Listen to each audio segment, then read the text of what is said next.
Join the Thinking in English Conversation Club right now.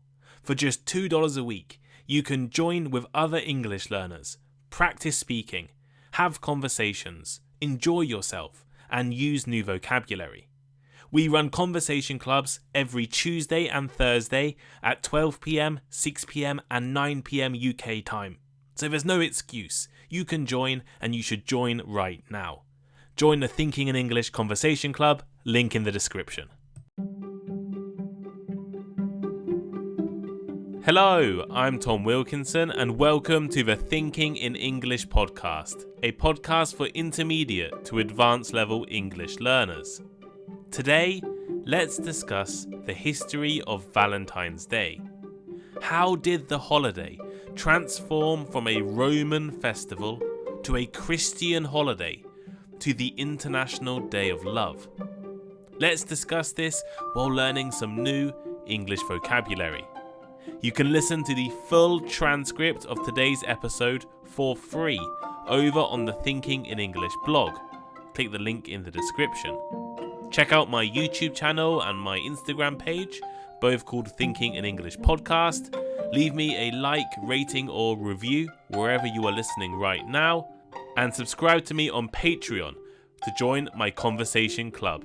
Here is today's vocabulary list. As always, the written list is available in the description of the podcast and also on my blog, thinkinginenglish.blog. To exchange. To exchange. The act of giving something to someone and then giving you something else. As in, I exchanged gifts with my girlfriend. Saint. Saint. A person who has received an official honour from the Christian, especially Catholic, Church for having lived in a good and holy way. As in, St George is the patron saint of England. To convert. To convert. To change to a new religion. For example, he converted to Catholicism when he got married. Festival. Festival. A special day or period, usually in memory of a religious event, with its own social activities, food or ceremonies. For instance, Holi is a famous festival in India. Fertility. Fertility.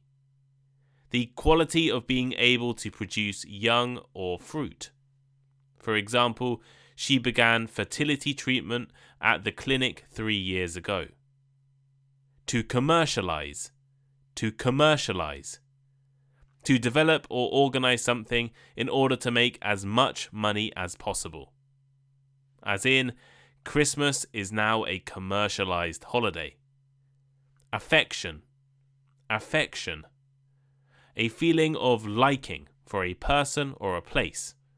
For instance, he had a deep affection for his aunt.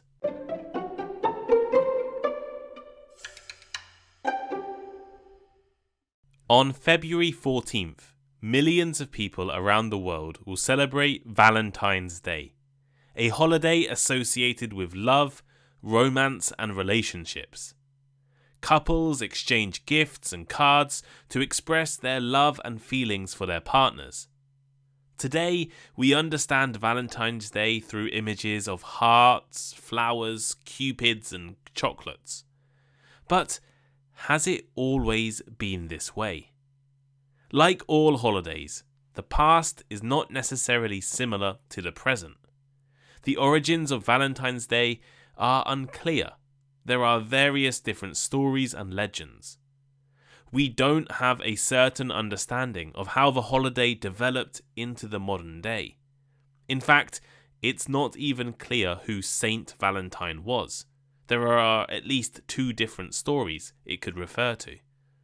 Today, I'm going to try and introduce some of these stories and this history surrounding Valentine's Day. By the end of this episode, you should have a better understanding of how Valentine's Day has developed and changed over the past 2,000 years. I think a good place to start will be with St Valentine.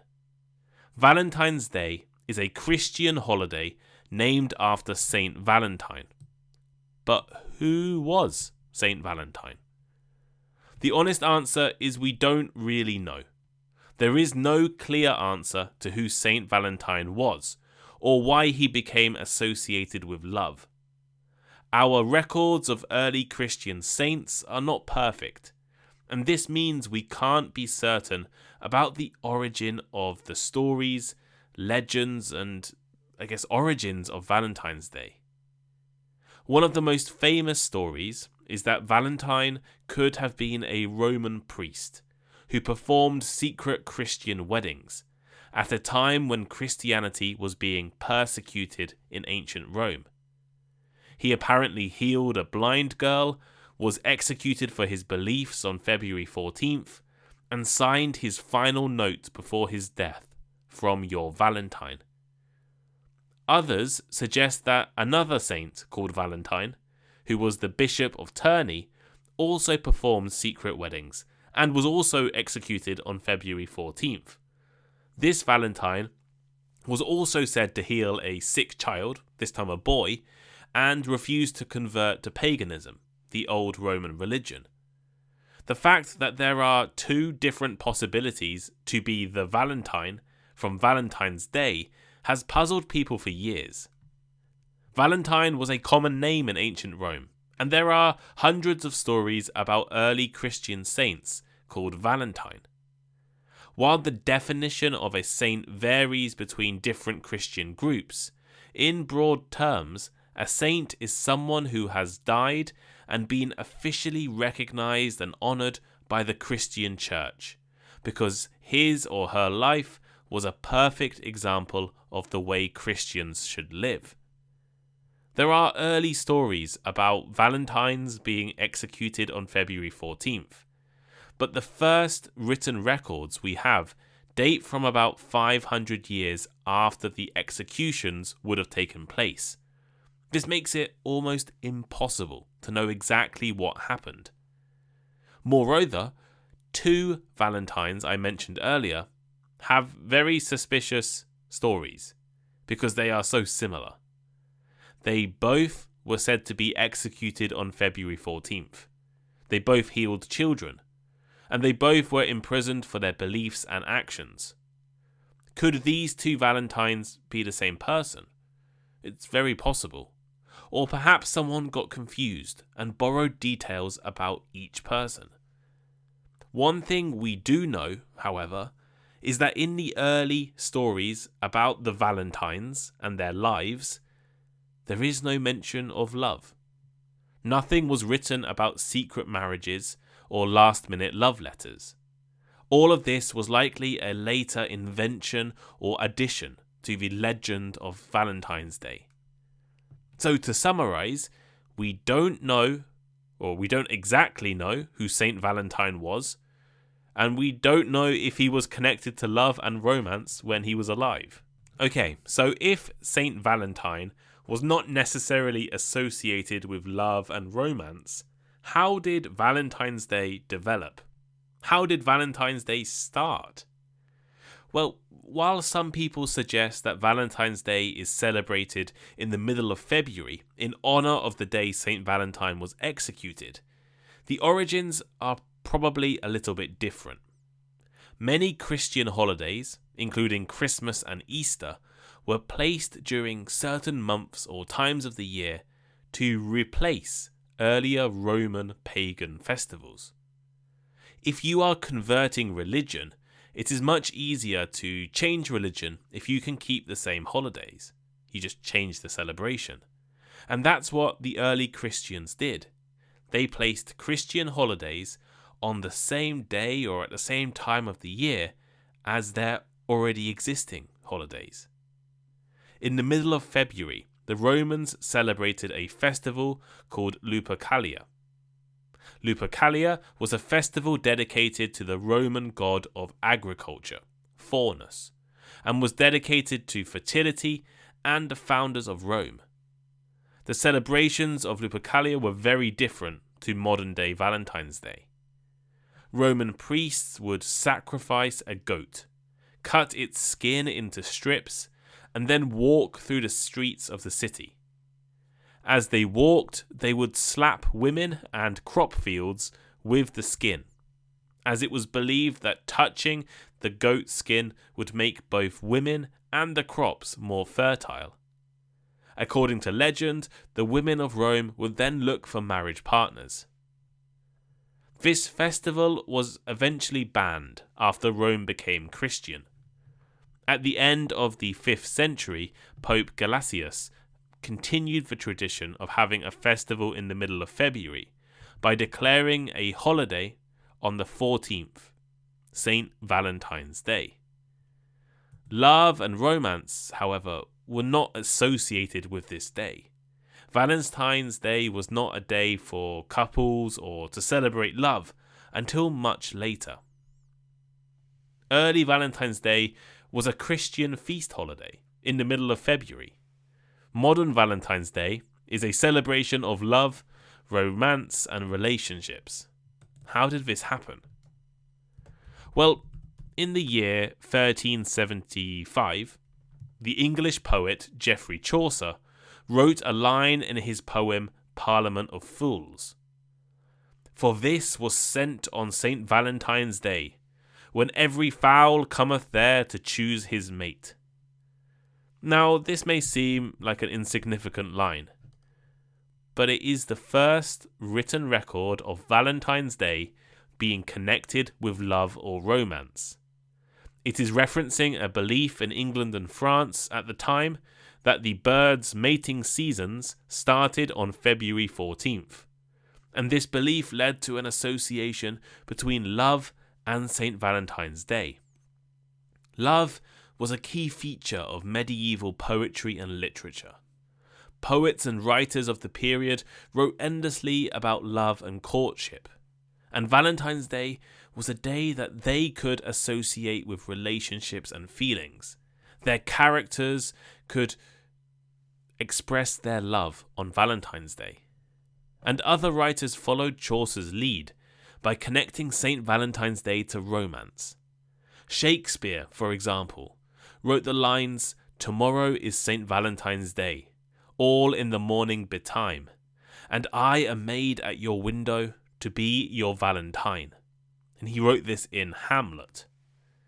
These authors helped to ensure Valentine's Day was firmly connected with love by the 14th and 15th centuries. Written Valentine's messages began appearing in the 1400s as well. Charles, Duke of Orleans, wrote a Valentine to his wife in 1415, while he was being imprisoned in the Tower of London.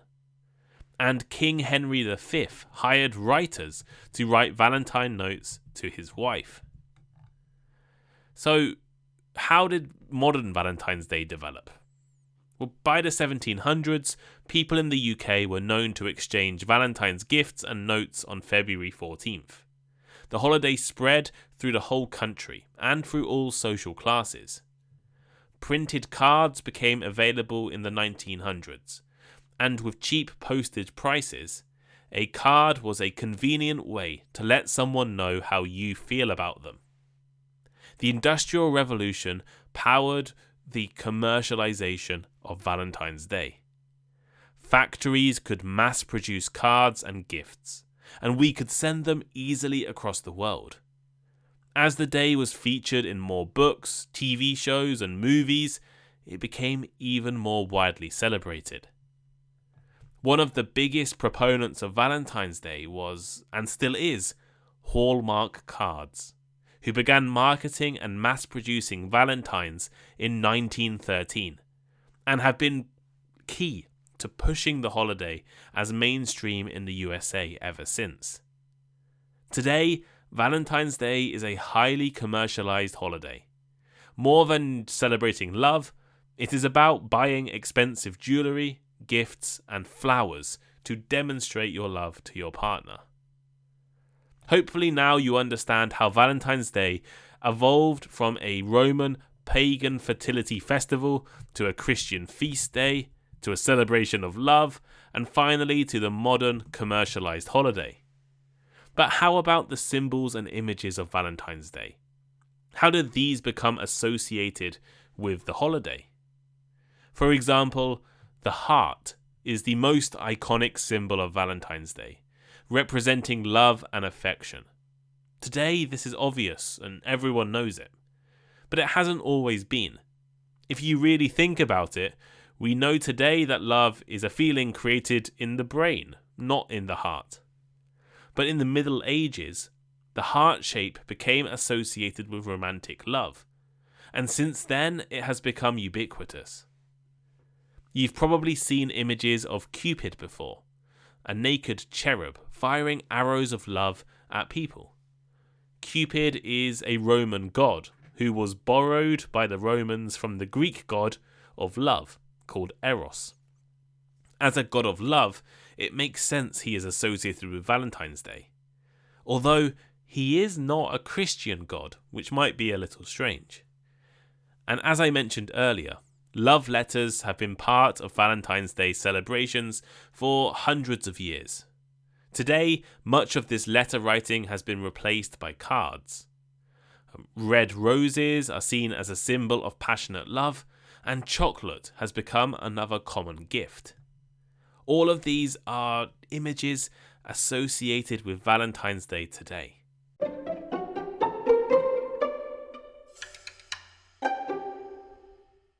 So here is today's final thought. Today I've tried to explain the history and evolution of Valentine's Day. From a mysterious saint no one really knows, to a Roman festival of fertility, to the writings of Chaucer and Shakespeare, to the modern day celebrations of giving chocolates and flowers, Valentine's Day has changed a lot. But how do you celebrate Valentine's Day in your country? Let me know the celebrations or lack of celebrations that occur where you live. You can leave a comment in Spotify or a comment on the Thinking in English blog, or send me a message on Instagram. I really love hearing from all of you, and people send me messages all the time on Instagram and send me emails, which is absolutely amazing. If you want to have closer contact to me, if you want to talk to me in person, you can do.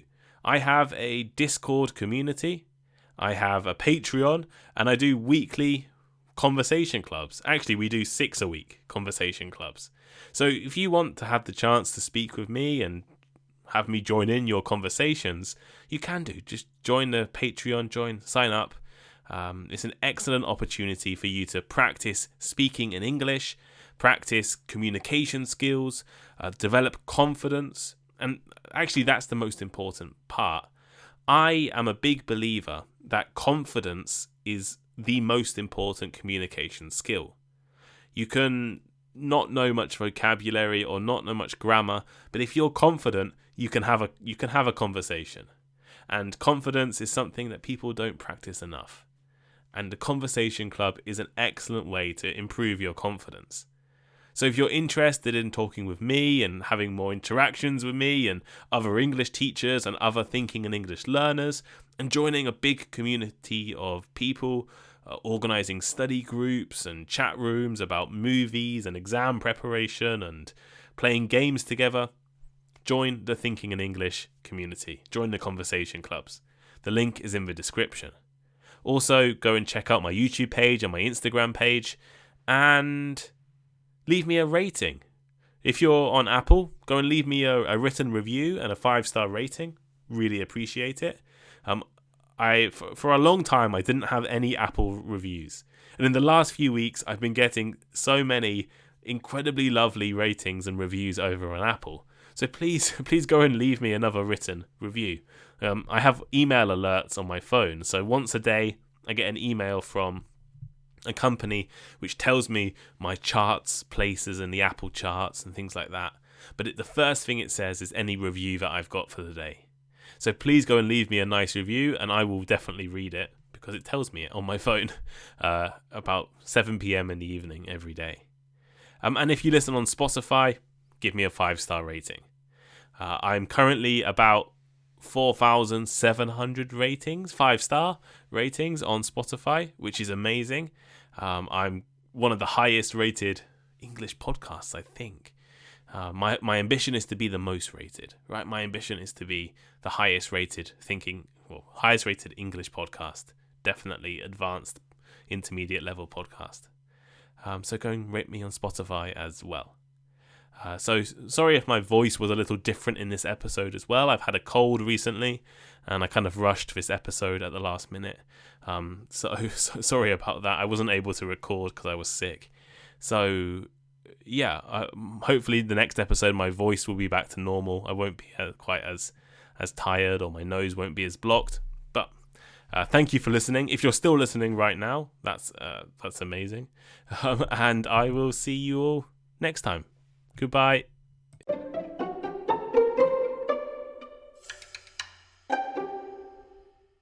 Do you want affordable English classes with a qualified and professional English teacher? Well, you're in luck. Thinking in English now offers English classes. We have classes for intermediate, upper intermediate, and advanced level students which focus on developing your English quickly and effectively. Classes focus on key English skills, and the best part is you'll be studying with a small group of Thinking in English listeners. The price is just $10 a class with big discounts for Thinking in English members. Click the link in the description or go to my website thinkinginenglish.link to book now.